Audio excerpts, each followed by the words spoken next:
Hi, this is Kathy from the White Pigeon Library. We've got some new books. We've got The First Day of Spring by Nancy Tucker. And it's a first novel, which I think is always good because I think they have to try a whole lot harder to get them published. You know, if you're James Patterson, you can publish anything. But if you are a first-time novelist, you kind of have to up your game. And this author sounds interesting. She has a degree from Oxford in experimental psychology. She works in the mental health field. And this is about some sort of psycho, and she ought to know.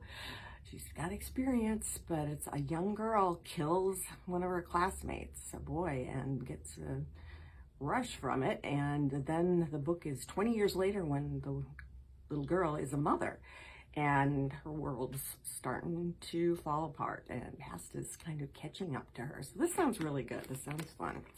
Next, we've got Breathe Your Last by Lisa Reagan. It's a Josie Quinn novel. It's number 10. She's a detective.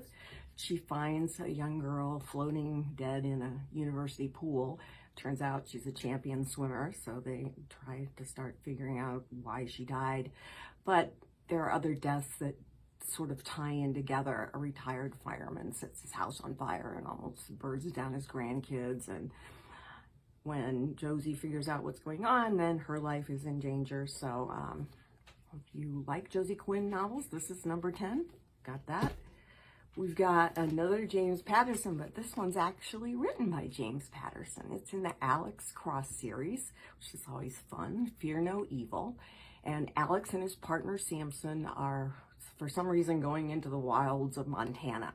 So it won't be set in Washington, D.C. like they usually are.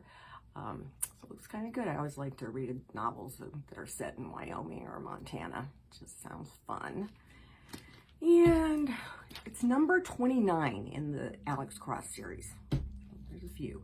We've got The Family by Naomi Krupitsky, which is a little tricky. It's also a first novel. It sounds good. It's about two girls who are best friends and live next door to each other in New York. And they belong to some sort of community called The Family. And I haven't read enough of it to know exactly what The Family is, whether it's Orthodox Jewish or, you know, some other sort of underground community, probably more underground than Orthodox Jewish. But in any case, it takes them through growing up and what they have to do in order to maintain the secrecy they have to maintain. And so another first novel. And then this one, Sal and Gabby Break the Universe. Sounds really fun, and I can't say anything about the book. It's a junior read series. It's in the number 1 in a series, but one of the people who reviewed it said if Harry Houdini, Mr. Rogers, and Dr. Stephen Hawking wrote a book together, it might come close to the wonder, magic, and metaphysics of Carlos Hernandez's Sal and Gabby Break the Universe. Wow, sounds good. Sounds like it's going to be fun. So, fantasy book, junior series read. That's what we've got. We'll have more next week. Thank you.